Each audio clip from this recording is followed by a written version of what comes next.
Schválená školská reforma sa dotkne všetkých typov škôl. Podrobnosti v správach. Dobrý večer. Dobrý večer.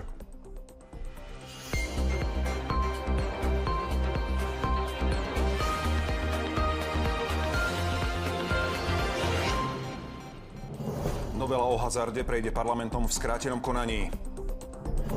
V Dunajskej Strede a Trnave mixomatov za zajacov poľných. V rakúskych školách zakážu žiačkam nosiť moslimské šatky. Holandsko chce zažalovať Slovensko pre zmenu ústavy. Štátna spoločnosť Typos je o krok bližšie k tomu, aby prevzala licencie kasín, ktoré o ne prídu. Poslanci rozhodli, že parlament zákon o hazardných hrách prerokuje v skrátenom konaní. Návrh predložil minister cestovného ruchu a športu Rudolf Huliak. Tvrdí, že zákon pomôže lepšie chrániť oblasť hazardu. V obciach a mestách má svojich kritikov.